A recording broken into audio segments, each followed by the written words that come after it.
Good morning. I'd like to begin my remarks with you this morning.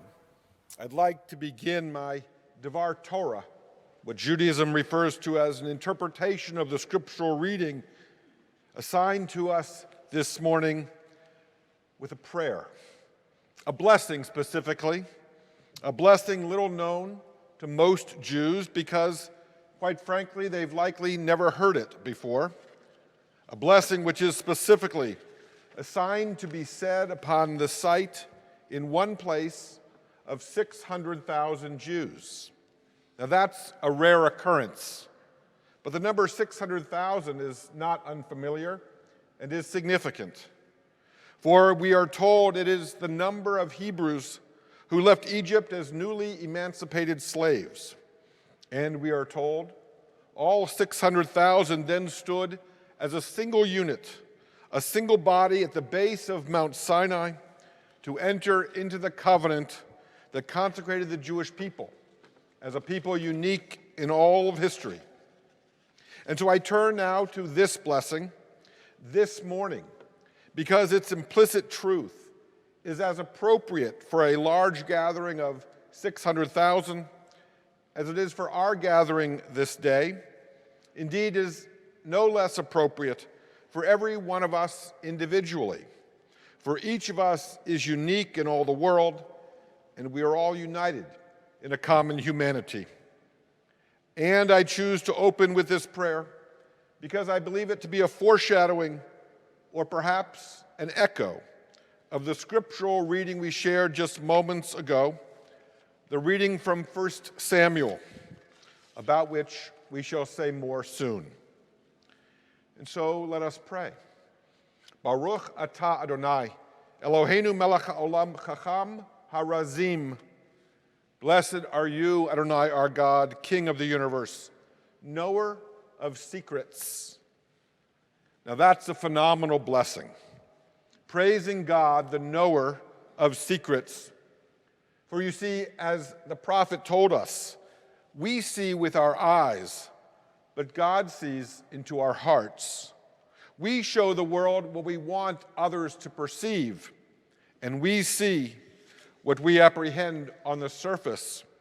But God is the knower of secrets. God is the seer of all souls. Or, in the words of the prophet Samuel, who in Hebrew is known as Shmuel Hanavi, which is to say the prophet whose name means God has heard, in the words of this prophet, whose words we shared this morning, the God who knows all, hear his words again. The Lord does not see as mortals see. We look at the outward appearance, but the Lord looks into our hearts. All praise to the knower of secrets indeed. I want to share with you a story that you might have seen in the New York Times just over a week ago. It was entitled, Navigating the Dueling Realities Between Tel Aviv and the West Bank. And it details the experience of a Palestinian man named Mocha al-Shawamreh, who looks like everyone else around him and is assumed to be and to be treated as though he were no different from the millions of others. Yet, as we know, looks can be deceiving.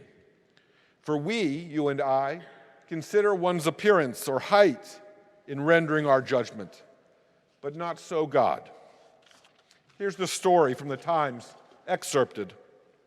As hundreds of Palestinians filed through an Israeli checkpoint one recent Monday morning, most men were dressed for a day of manual labor, but there was at least one striking exception.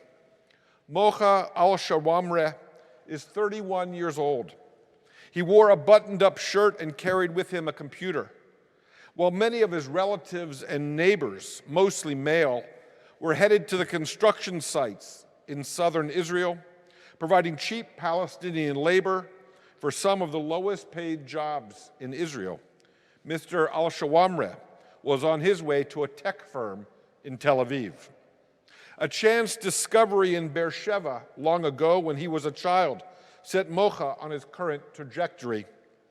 Mr. al-Shawamra's father, Meshref, has worked as a day laborer in Beersheba for years.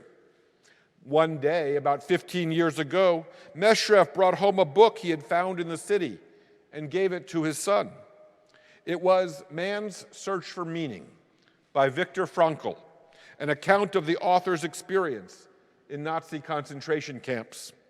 Mocha, then a teenager, picked it up. He found more than he expected. He discovered a primer on the Holocaust, a subject sometimes dismissed or minimized in Palestinian discourse, and he learned a lesson in resilience. Though Dr. Frankl's writing, Mr. al-Shawamra concluded, it is our decision, each of us, whether we want to perish due to our trauma or if we want to put meaning into that experience and thrive because of it. Suddenly, Mocha's horizons expanded. He won a scholarship to a university in Malaysia, earning his first degree in computer science. Then he earned another scholarship, this time to study in South Korea, acquiring fluent Korean as well as a master's degree in behavioral economics. Despite his resume, however, when he returned to his homeland, jobs were hard to find back in the tiny Palestinian tech industry. And then in 2018, a breakthrough. Mocha won a 3-month internship at an Israeli company building cancer screening technology.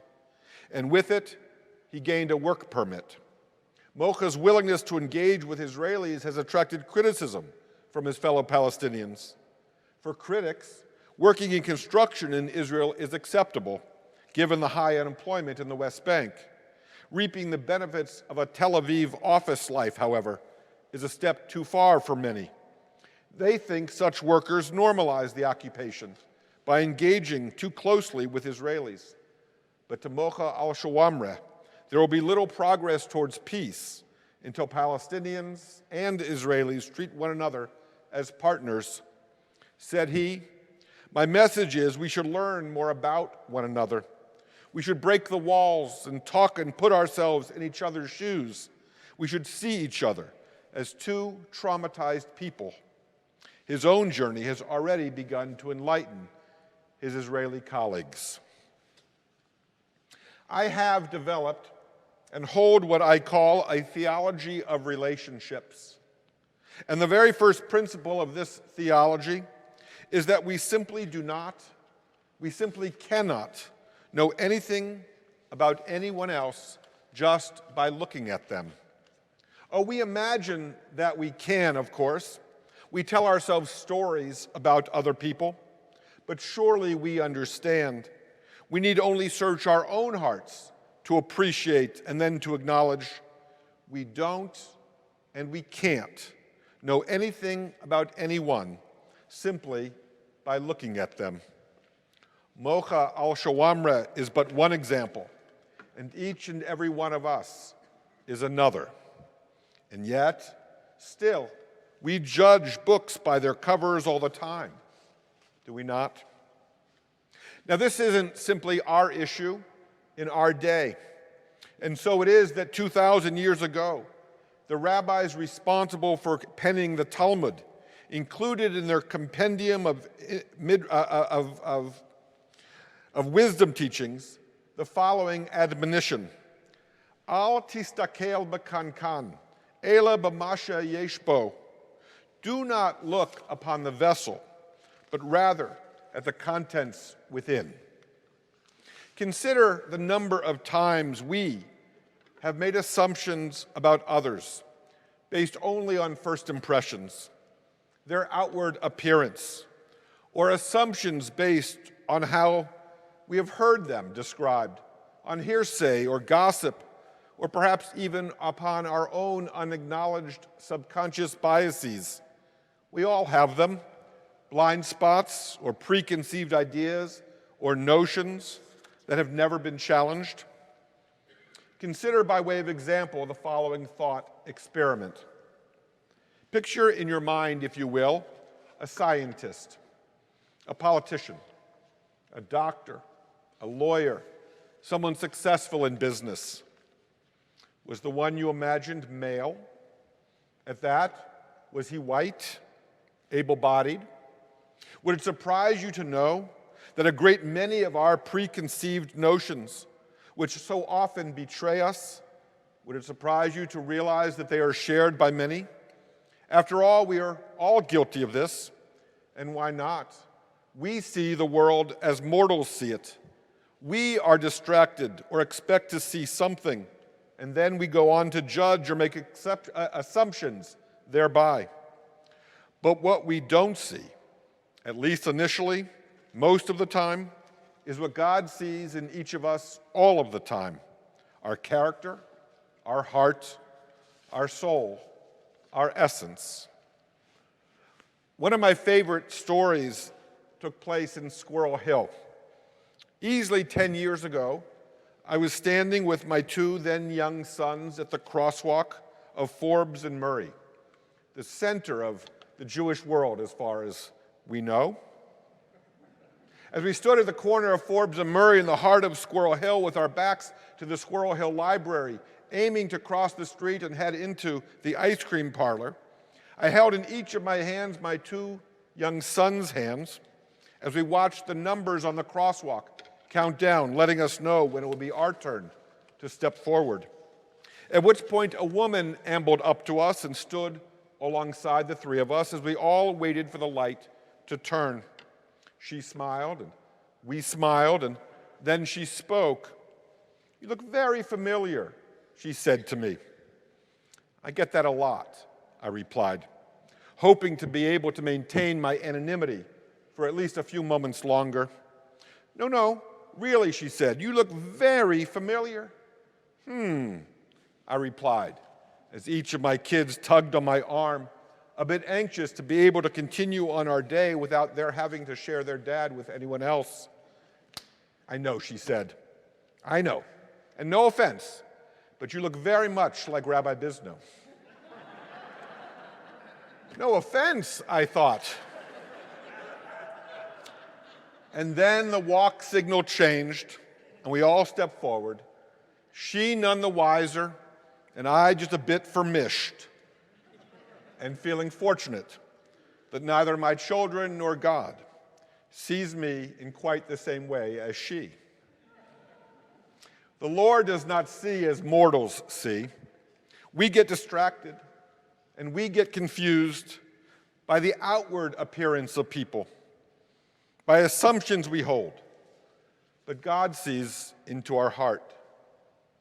But perhaps, if you will allow me, the words of the prophet Samuel, "The Lord does not see as you and I see, for we look upon outward appearances, while God sees into our hearts."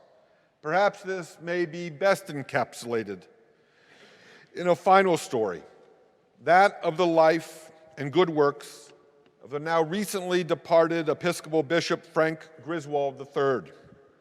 Many here may recall that Bishop Griswold was the presiding bishop of the ECUSA, who was responsible for the ordination of your denomination's first openly gay bishop, Gene Robinson. Bishop Griswold was a man, certainly, who strove to see past the limitations we suffer as mortal beings, striving ever to see in all people that which God sees directly into our hearts. Originally a priest in Pennsylvania, Frank Griswold was first elected a bishop for the city of Chicago in 1987. At the time, there were no women among the diocese's clergy.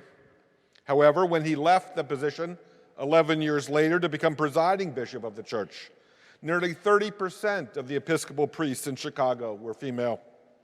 Said he, "As Anglicans, we're learning to live the mystery of communion at a much deeper level." Or in the paraphrased words of Samuel, we're starting to see in one another that which God has always recognized in each of us. Griswold went on to describe in his 1998 consecration sermon at Washington's National Cathedral that he hoped to be a unifying force, to, quote, "remind the community continually that truth is larger than any one perspective, that truth is far greater than any one of us on our own can perceive.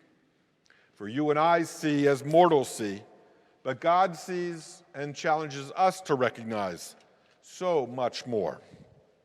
What would happen, Bishop Griswold asked in his consecration sermon, what would happen if, instead of defensively declaring where we stand, we ask questions of one another, such as, who is Christ for you? What does the church mean to you? How have you been challenged to read the Gospels? Are we afraid, if we were to ask such questions, that we might have to modify our position, that we might have to make room for the ambiguity and paradox another person's truth might represent?